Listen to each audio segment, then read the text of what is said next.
Welcome to knowledge theme. Knowledge theme में खुश आमदीद। आज का जो हमारा टॉपिक है, जो हमारी डिस्कशंस हैं, वो हम एक्सेल के अंदर डाटा एंट्री से रेलिवेंट है। तो हम सबसे पहले अपना एक्सेल को सॉफ्टवेयर को ओपन कर लेते हैं। एक्सेल को ओपन किया। अब एक्सेल के अंदर एक ब्लैंक शीट ओपन कर लेते हैं। तो अब जो मेन चीज़ है, जो चीज़ हमने आज लर्न करनी है, जो इन चीज़ों को हमने अंडरस्टैंड करना है, वो ये है कि हम बेसिकली तो बहुत सा डाटा वगैरह एंटर करते रहते हैं हम डाटा एंट्री से रेलिवेंट डिफरेंट फील्ड वगैरह बनाकर। तो कुछ ये है कि हम सिर्फ एक्सेल शीट के अगेंस्ट ही टाइपिंग वगैरह करते रहते हैं। समटाइम कुछ मिस्टेक्स वगैरह भी हो जाती हैं। टैब की प्रेस कर ली और नेक्स्ट कॉलम में चला गया, नेक्स्ट सेल हमारा एक्टिव हो गया हुआ, या एंटर की प्रेस कर दी, बिलो लाइन या बिलो सेल के अंदर डाटा एंटर हो गया। इस तरह के कुछ मिस्टेक्स वगैरह भी हमसे हो जाती हैं। तो इन मिस्टेक से हमने किस तरह से बचना है, और एक नई टेक्निक, नया मेथड जो है वो डाटा एंट्री का, वो इंट्रोड्यूस आप लोगों से करवाना है कि उसको हम किस तरह से कर सकते हैं यूज़। तो सबसे पहले जो एक बेसिक फॉर्मेट वगैरह हम यूटिलाइज करते हैं, सबसे पहले वो फॉर्मेट अप्लाई करेंगे। देन उसके बाद इसकी एक एडवांस टेक्निक को इस्तेमाल करेंगे कि हम उसको एडवांस में किस तरह से इस्तेमाल कर सकते हैं। तो चलिए स्टार्ट करते हैं। तो लेट्स सपोज मुझे अगर कोई स्टूडेंट्स का रिकॉर्ड बनाना है, तो उसमें मोस्टली हमारे पास ये आ जाता है कि सीरियल नंबर हमें डिफाइन करना होता है कि सीरियल नंबर क्या है, नेम क्या होगा, और उसके बाद कोई अगर कोर्स वगैरह उसको एलोकेट हुआ है तो कोर्स क्या होगा, उसका अगर ड्यूरेशन है तो ड्यूरेशन क्या होगा कोर्स का, और एक कुछ और इसके अंदर ऐड ऑन कर लेते हैं चीज़ों को। अगर देखा जाए तो उसका लेट्स सपोज हम कहते हैं कि फ़ी स्ट्रक्चर क्या होगा, उसकी फ़ी क्या होगी। तो इस तरह से बेसिक कुछ इन्फॉर्मेशन वगैरह होती हैं जो हम शीट्स बनाकर उसके अंदर एंटर कर लेते हैं, डाटा फॉर रिकॉर्ड। और फिर इसको हम क्या करते हैं जी, मोस्टली फॉर्मेटिंग वगैरह अप्लाई कर देते हैं जी। सिलेक्ट किया, अपने कंटेंट को सेंटर अलाइन कर लिया, बोल्ड कर लिया, और देन उसके अगेंस्ट हमने फिर जी कहा जी सीरियल नंबर हम 1 2 3 इस तरह से सीक्वेंशियल कुछ ऐड करना चाह रहे हैं तो वो ऐड कर सकते हैं। और अगर नेम वगैरह किसी का इस्तेमाल करते हैं तो नेम AB, और लेट्स सपोज हम कहते हैं ठीक है कोर्स BS कोई है, ड्यूरेशन उसका हम कहते हैं कि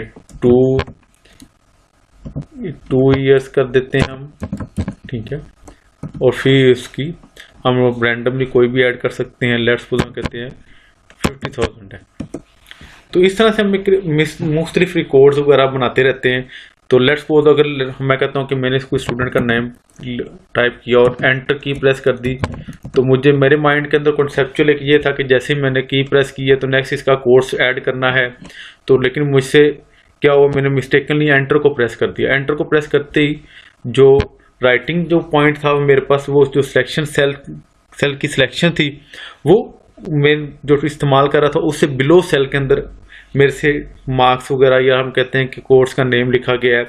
तो फिर मैंने इसको क्या किया जी, डेल किया, फिर इसको अगेन इसको चेंज किया, उस सेल को सिलेक्ट किया जिसके अंदर डाटा लिखना था, तो फिर उसके अंदर वो डाटा टाइप किया। इस तरह से कुछ प्रॉब्लम्स वगैरह हमसे हमारे एंड के ऊपर क्रिएट हो जाती हैं। तो फिर हमारे एंड के ऊपर देखा जाए तो ये टाइम कंजप्शन भी ज़्यादा है। तो इस तरह की मिस्टेक से हमें कुछ बचना है। तो उसका मज़ीद एक और बेहतर बेस्ट लेआउट क्या हो सकता है, वो ये हो सकता है कि हम सबसे पहले मैं इन सारे डाटा को रिकॉर्ड को रिमूव कर देता हूँ। हमने अगर कंटेंट अपना जो बनाना है उसके कुछ नेम्स वगैरह डिफाइन कर दिए हुए हैं, कॉलम नेम्स लिख दिए हुए हैं, आपने उन कॉलम नेम्स को सिलेक्ट कर लेना है। कॉलम नेम्स को सिलेक्ट करने के बाद अब आपने इसको टेबल की शेप दे देनी है। क्या आपने इसको रिप्रेजेंटेशन जो है वो टेबल में करनी है।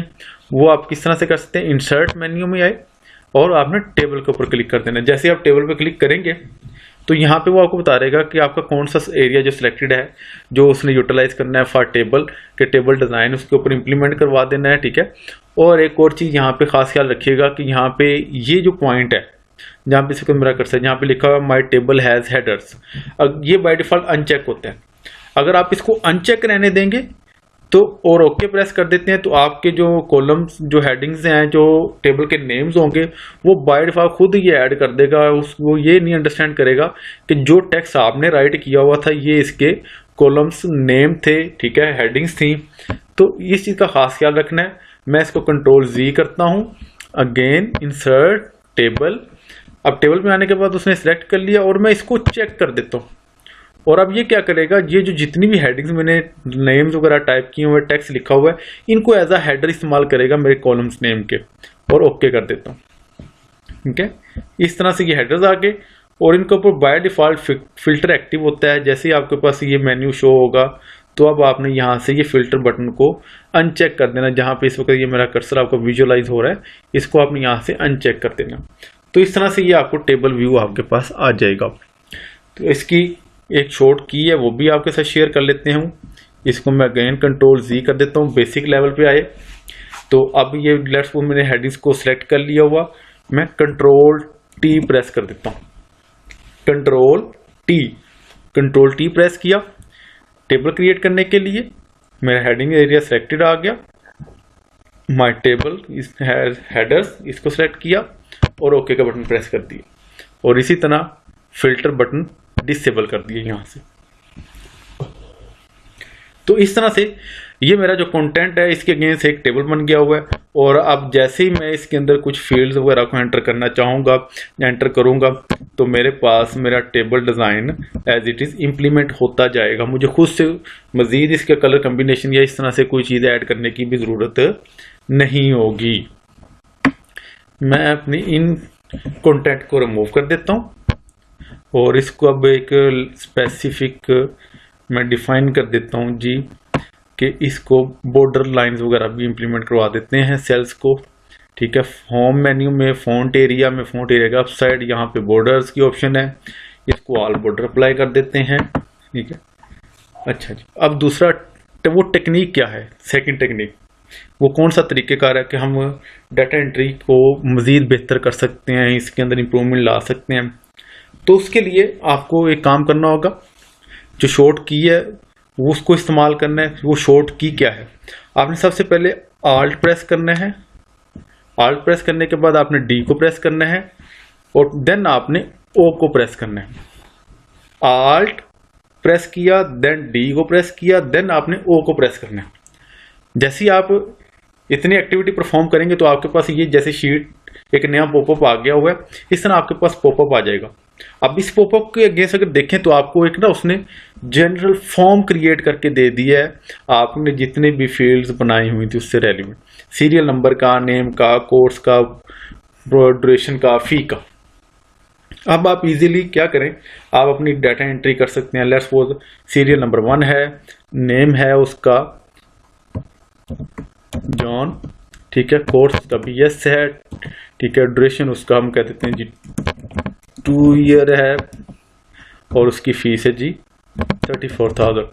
और आपने एंटर का बटन प्रेस करना है। जैसे ही आप एंटर का बटन प्रेस करेंगे तो आपका रिकॉर्ड आपकी फाइल के इनसाइड सेव हो जाएगा, रिकॉर्ड ऐड हो जाएगा। इसी तरह आप नया रिकॉर्ड एंटर कर सकते हैं।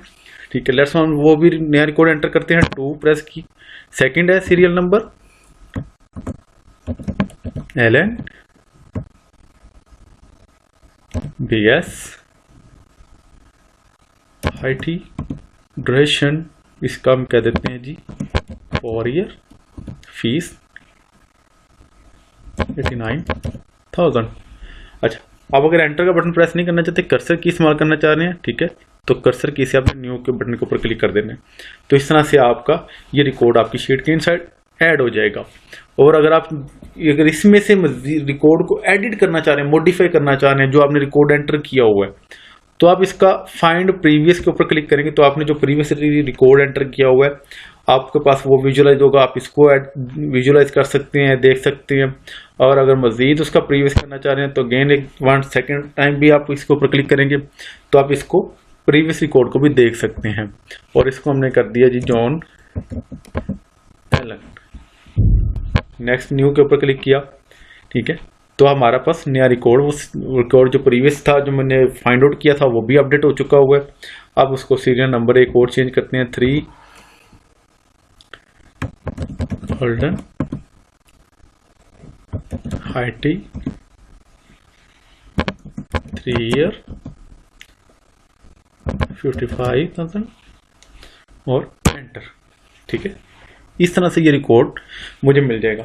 अब लेट्स मैं कहता हूँ कि जो प्रीवियस रिकॉर्ड मैंने एंटर किया वो सही नहीं था, उसको रिमूव करना चाह रहा हूँ, डिलीट करना चाह रहा हूँ, फाइंड प्रीवियस करूंगा और उसको डिलीट कर दूंगा।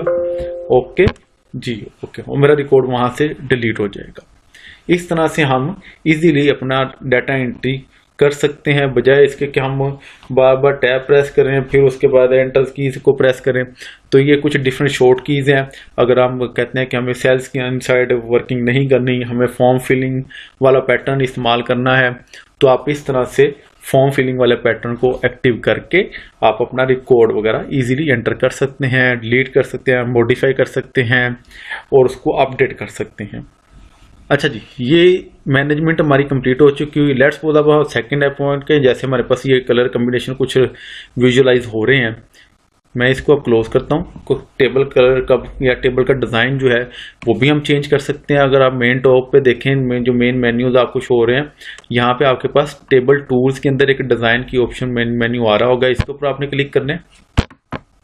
अब जैसे आप इसके ऊपर क्लिक करेंगे तो अब यहाँ पे आपके पास राइट साइड पे जहाँ पे मेरा कर्सर इस वक्त आपको विजुअलाइज हो रहा है, यहाँ पे इसके कुछ टेबल डिजाइन हमारे पास ये टेबल स्टाइल्स अवेलेबल हैं।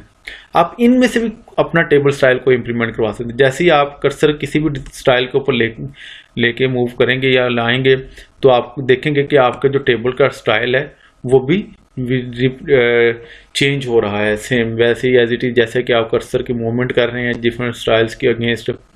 तो इस तरह से हम अपने टेबल का जो स्टाइल है वो भी चेंज कर सकते हैं। इसमें यह नहीं है कि आपको जो बाय डिफ़ॉल्ट हमने जब टेबल बनाया या शॉर्ट की इस्तेमाल करते हुए टेबल को क्रिएट किया या इंसर्ट मेन्यू को इस्तेमाल करते हुए टेबल को क्रिएट किया तो उसके ऊपर एक बाय डिफ़ॉल्ट एक स्टाइल इंप्लीमेंट हुआ था, वो चेंज नहीं कर सकते। आप इजीली इसको स्टाइल को अपडेट यहाँ से कर सकते हैं।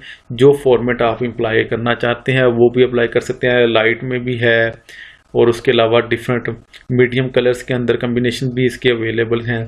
तो इस तरह से हम अपने इस टेबल डिज़ाइन वगैरह को भी अपडेट कर सकते हैं।